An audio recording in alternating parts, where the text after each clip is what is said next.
ভুয়ো birth certificate তদন্তে নয়া তথ্য এবার পুলিশের হাতে। পুলিশের দাবি বার্থ সার্টিফিকেট তৈরি করতে ভুয়ো আধার কার্ড, ভোটার কার্ড ব্যবহার করা হয়েছে। আর এইসব ভুয়ো কার্ড কোথায়, কিভাবে তৈরি হলো, কিভাবে এইসব ভুয়ো কার্ড হাতে এলো যা দিয়ে তৈরি করা হলো বার্থ সার্টিফিকেট, খতিয়ে দেখছে পুলিশ।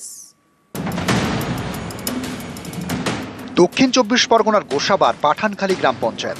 এই পঞ্চায়েত থেকে ভুয়ো নথিতে বার্থ সার্টিফিকেট দেওয়ার অভিযোগ। এই অভিযোগে গ্রেপ্তার করা হয় পাঠানখালী পঞ্চায়েতের চুক্তিভিত্তিক কর্মী গৌতম সর্দার ও মিডলম্যান হাবিবুরকে। দুজনের কাছ থেকে প্রচুর আধার কার্ড ও ভোটার কার্ডের ফটোকপি উদ্ধার হয়। ধৃতদের জেরা করে পুলিশ জানতে পারে ভুয়ো আধার কার্ড ও ভোটার কার্ডের ফটোকপি পাঠিয়ে দেওয়া হতো পাঠানখালী পঞ্চায়েতের চুক্তিভিত্তিক কর্মী গৌতমের কাছে। তিনি ভুয়ো তথ্য ব্যবহার করে বার্থ সার্টিফিকেট তৈরি করে ফেলতেন, তারপর পিডিএফ আকারে পাঠিয়ে দিতেন হাবিবুরকে। হাবিবুর প্রিন্ট করে সেই বার্থ সার্টিফিকেট যেখানে পাঠানোর পাঠিয়ে দিতেন। পুলিশ মনে করছে এভাবে ভুয়ো তথ্য দিয়ে বার্থ সার্টিফিকেট তৈরি করা হয় যাতে সেটা দেখিয়ে পাসপোর্ট পাওয়া যায়। এখানেই তদন্তকারী আধিকারিকদের মধ্যে প্রশ্ন যে জন্মের শংসাপত্র তৈরির আগে তারা কিভাবে আধার কার্ড এবং ভোটার কার্ড পেলেন। কারণ এই আধার বা ভোটার তৈরি করার ক্ষেত্রে একজন ভারতীয় নাগরিকের প্রথমেই দরকার হয় জন্মের শংসাপত্র। তাহলে কি পুরো ভুয়ো নথি দিয়েই এই সমস্ত ভুয়ো জন্মের শংসাপত্র তৈরি হয়েছে? ক্যামেরায় সৌমেনের সঙ্গে অমিত, নিউজ 18 বাংলা, কলকাতা। চীনা চর সন্দেহে শিলিগুড়িতে পাকড়াও। ধৃতের পরিচয় নিয়ে রহস্য। তার কাছ থেকে উদ্ধার হয়েছে সুইজারল্যান্ডের 2টি পাসপোর্ট এবং নেপালের পরিচয়পত্র। ধৃত ব্যক্তি অনর্গল রুশ ভাষায় কথা বলতে পারেন। কোন উদ্দেশ্যে তিনি ভারতে ঢোকার চেষ্টা করছিলেন তদন্ত শুরু করেছে গোয়েন্দারা।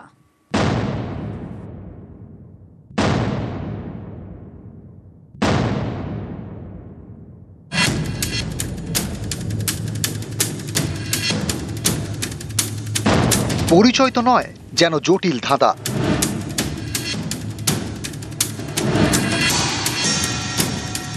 ভারতে জন্ম, চীনের নাগরিক, সুইজারল্যান্ডের পাসপোর্ট, নেপালের পরিচয়পত্র, অনর্গল কথা বলতে পারে রুশ ভাষায়। এই ব্যক্তি যে আসলে কোন দেশের সেটা বোঝায় দায়। এমনই এক ব্যক্তিকে চীনা চর সন্দেহে পাকড়াও করেছে এসএসবি। সোমবার শিলিগুড়ির পানি ট্যাঙ্কির কাছে ভারত নেপাল সীমান্ত থেকে তাকে পাকড়াও করা হয়। ধৃতের কাছ থেকে সুইজারল্যান্ডে 2টি পাসপোর্ট উদ্ধার হয়েছে। 2টি পাসপোর্টে 2টি আলাদা নাম। সুইজারল্যান্ডের নথিতেই তাকে জন্মসূত্রে চীনা বলে উল্লেখ করা হয়েছে। ধৃতের কাছ থেকে নেপালের একটি সচিত্র পরিচয়পত্র উদ্ধার হয়েছে। নথির এই গোলক ধাঁধায় কোনটা আসল কোনটা নকল সেটাই ভাবাচ্ছে গোয়েন্দাদের। রহস্য আরও বাড়িয়েছে ধৃত ব্যক্তির বয়ান। তার দাবি তার জন্ম নাকি ভারতে, দেহরাদুনে। অনেক বছর আগে পরিবার নিয়ে সুইজারল্যান্ডে চলে যান। বছর 2-3 আগে ভারতে আসেন। নেপাল হয়ে ভারতে ঢুকে বুদ্ধগয়া, দার্জিলিং, সিকিমের মতো বিভিন্ন জায়গায় যান। তারপর ফিরে যান সুইজারল্যান্ডে। ধৃতের দাবি তিনি 50টির বেশি দেশে ঘুরেছেন। কিন্তু এই ব্যক্তি ভিসা ছাড়া কেন ভারতে ঢোকার চেষ্টা করলেন, এটাই ভাবাচ্ছে গোয়েন্দাদের। শিলিগুড়ির এই সীমান্ত বহুদিন ধরে গোয়েন্দাদের রাডারে। কারণ এর একদিকে নেপাল, অন্যদিকে ভুটান, পাশে বাংলাদেশ, আর একটু উত্তরে গেলেই চীন। নেপাল আর ভারতের মধ্যে খোলা সীমান্ত। দুদেশের নাগরিক পরিচয়পত্র দেখিয়ে পারাপার করতে পারেন। এই সুযোগকে কাজে লাগিয়েই ভারতে ঢোকার চেষ্টা করে চীনা চরেরা। 2021 সালে এক সপ্তাহে 3 জন চীনা চর ধরা পড়েছিল। 2024 সালে এই সীমান্ত দিয়েই ভারতে ঢোকার সময় পাকড়াও হয় এক পাকিস্তানি চর।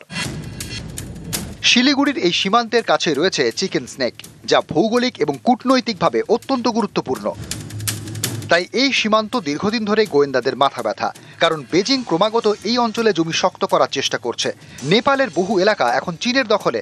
ঘরোয়া অশান্তির সুযোগ নিয়ে বাংলাদেশেও প্রভাব বিস্তার করছে চীন। ড্রাগনের বিষাক্ত নজর পূর্ব ভারতের দিকেও রয়েছে, বিশেষ করে চিকেন স্নেকের দিকে। উত্তরবঙ্গের শিলিগুড়ি করিডর, যা চিকেন স্নেক নামে বেশি পরিচিত।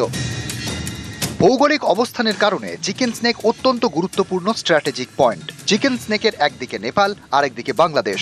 চিকেন স্নেকের কাছেই ভুটান, চীন সীমান্তও কাছেই। উত্তর পূর্ব ভারতের 7 রাজ্যের সঙ্গে দেশের মূল ভূখণ্ডের যোগ একমাত্র এই চিকেন স্নেকের মাধ্যমে। ঘুরপথে উত্তর পূর্বের বহু চা বাগানে লগ্নি করেছেন চীনা নাগরিকরা। ভারতের মাটিতে নিজেদের অর্থনৈতিক জাল ছড়ানোর চেষ্টা করেছে তারা। কারণ বর্তমান দুনিয়ায় সামরিক দখলদারির থেকেও অর্থনৈতিক দখলদারির কৌশলেই অনেকে শান দেয়। এই পরিস্থিতিতে ভারত নেপাল সীমান্ত থেকে ধৃত এক তার উদ্দেশ্য কি, কেন এভাবে ভারতে ঢোকার চেষ্টা, খতিয়ে দেখছেন তদন্তকারীরা। খড়িবাড়ি থেকে বিশ্বজিৎ মিশ্র, নিউজ 18 বাংলা। জঙ্গলে মঙ্গল নয়, জঙ্গলে বারণ। কবে থেকে কবে? 16 জুন থেকে 15 সেপ্টেম্বর। জীবজন্তুদের মেটিং সিজন অর্থাৎ প্রজননের সময়, তাই জঙ্গলে ঢোকা বারণ। কিন্তু তা সত্ত্বেও সোমবার ভোরে অসমের 35 জন বাসিন্দা ঢুকে পড়েন বক্সা টাইগার রিজার্ভের জঙ্গলে। সারা দিন তারা জঙ্গলেই ছিলেন, কিন্তু নো এন্ট্রি জোনে এই 35 জন কিভাবে এন্ট্রি পেলেন? বন দপ্তরের নজরদারি তাহলে কোথায়, প্রশ্ন উঠছে।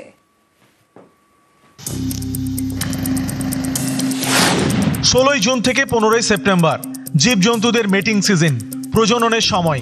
এই 3 মাস জঙ্গলে ঢোকা বারণ।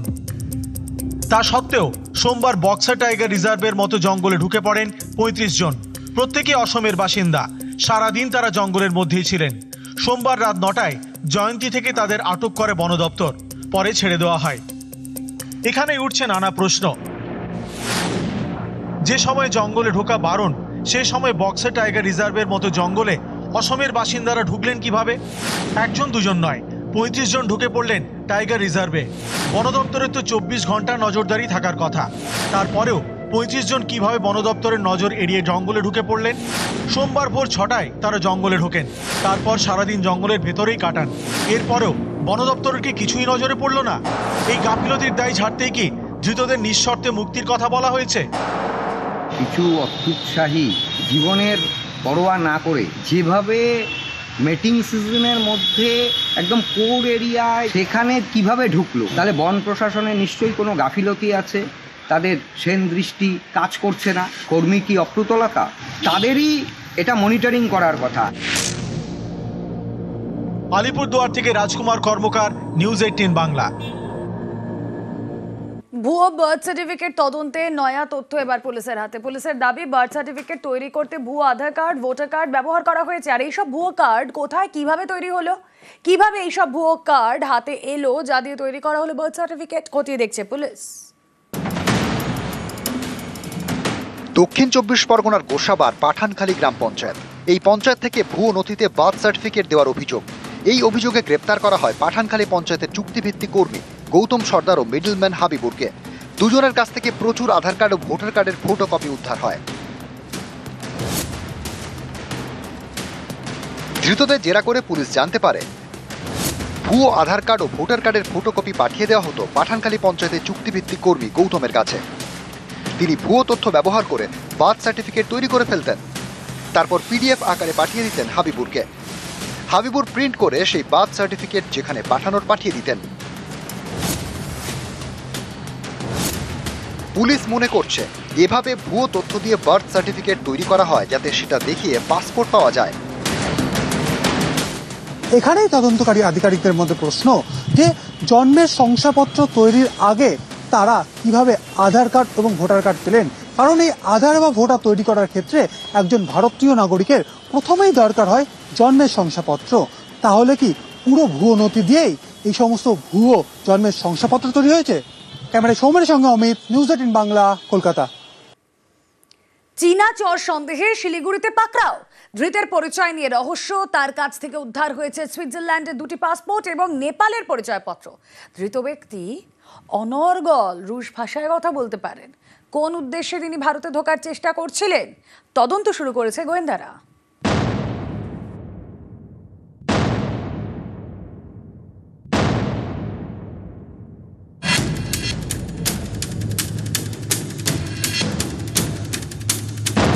পরিচয় তো নয়, যেন জটিল ধাঁধা।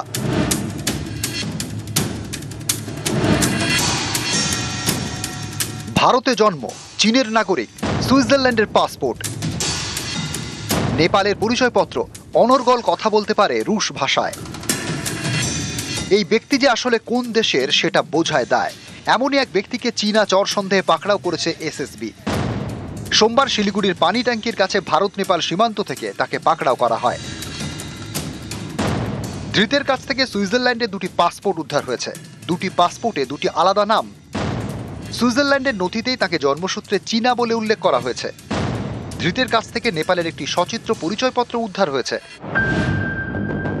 নথির এই গোলক ধাঁধায় কোনটা আসল কোনটা নকল সেটাই ভাবাচ্ছে গোয়েন্দাদের। রহস্য আরও বাড়িয়েছে ধৃত ব্যক্তির বয়ান। তার দাবি, তার জন্ম নাকি ভারতে, দেহরাদুনে। অনেক বছর আগে পরিবার নিয়ে সুইজারল্যান্ডে চলে যান। বছর 2-3 আগে ভারতে আসেন। নেপাল হয়ে ভারতে ঢুকে বুদ্ধগয়া, দার্জিলিং, সিকিমের মতো বিভিন্ন জায়গায় যান। তারপর ফিরে যান সুইজারল্যান্ডে। ধৃতের দাবি তিনি 50টির বেশি দেশে ঘুরেছেন। কিন্তু এই ব্যক্তি ভিসা ছাড়া কেন ভারতে ঢোকার চেষ্টা করলেন, এটাই ভাবাচ্ছে গোয়েন্দাদের। শিলিগুড়ির এই সীমান্ত বহুদিন ধরে গোয়েন্দাদের রাডারে, কারণ এর একদিকে নেপাল, অন্যদিকে ভুটান, পাশে বাংলাদেশ, আর একটু উত্তরে গেলেই চীন। নেপাল আর ভারতের মধ্যে খোলা সীমান্ত, দুদেশের নাগরিক পরিচয়পত্র দেখিয়ে পারাপার করতে পারেন। এই সুযোগকে কাজে লাগিয়েই ভারতে ঢোকার চেষ্টা করে চীনা চরেরা। 2021 সালে এক সপ্তাহে 3 জন চীনা চর ধরা পড়েছিল। 2024 সালে এই সীমান্ত দিয়েই ভারতে ঢোকার সময় পাকড়াও হয় এক পাকিস্তানি চর। শিলিগুড়ির এই সীমান্তের কাছে রয়েছে চিকেন স্নেক, যা ভৌগোলিক এবং কূটনৈতিকভাবে অত্যন্ত গুরুত্বপূর্ণ। তাই এই সীমান্ত দীর্ঘদিন ধরে গোয়েন্দাদের মাথা ব্যথা, কারণ বেজিং ক্রমাগত এই অঞ্চলে জমি শক্ত করার চেষ্টা করছে। নেপালের বহু এলাকা এখন চীনের দখলে। ঘরোয়া অশান্তির সুযোগ নিয়ে বাংলাদেশেও প্রভাব বিস্তার করছে চীন। ড্রাগনের বিষাক্ত নজর পূর্ব ভারতের দিকেও রয়েছে, বিশেষ করে চিকেন স্নেকের দিকে। উত্তরবঙ্গের শিলিগুড়ি করিডর, যা চিকেন স্নেক নামে বেশি পরিচিত। ভৌগোলিক অবস্থানের কারণে চিকেন স্নেক অত্যন্ত গুরুত্বপূর্ণ স্ট্র্যাটেজিক পয়েন্ট। চিকেন স্নেকের একদিকে নেপাল, আরেকদিকে বাংলাদেশ। চিকেন স্নেকের কাছেই ভুটান, চীন সীমান্তও কাছেই। উত্তর পূর্ব ভারতের 7 রাজ্যের সঙ্গে দেশের মূল ভূখণ্ডের যোগ একমাত্র এই চিকেন স্নেকের মাধ্যমে। ঘুরপথে উত্তর পূর্বের বহু চা বাগানে লগ্নি করেছেন চীনা নাগরিকরা। ভারতের মাটিতে নিজেদের অর্থনৈতিক জাল ছড়ানোর চেষ্টা করেছে তারা, কারণ বর্তমান দুনিয়ায় সামরিক দখলদারির থেকেও অর্থনৈতিক দখলদারির কৌশলে অনেকে শান দেয়। এই পরিস্থিতিতে ভারত নেপাল সীমান্ত থেকে ধৃত এক, তার উদ্দেশ্য কি, কেন এভাবে ভারতে ঢোকার চেষ্টা, খতিয়ে দেখছেন তদন্তকারীরা। খড়িবাড়ি থেকে বিশ্বজিৎ মিশ্র, নিউজ 18 বাংলা। জঙ্গলে মঙ্গল নয়, জঙ্গলে বারণ। কবে থেকে কবে? 16 জুন থেকে 15 সেপ্টেম্বর। জীবজন্তুদের মেটিং সিজন, অর্থাৎ প্রজননের সময়। তাই জঙ্গলে ঢোকা বারণ। কিন্তু তা সত্ত্বেও সোমবার ভোরে অসমের 35 জন বাসিন্দা ঢুকে পড়েন বক্সা টাইগার রিজার্ভের জঙ্গলে। সারা দিন তারা জঙ্গলেই ছিলেন, কিন্তু নো এন্ট্রি জোনে এই 35 জন কিভাবে এন্ট্রি পেলেন? বন দপ্তরের নজরদারি তাহলে কোথায়, প্রশ্ন উঠছে।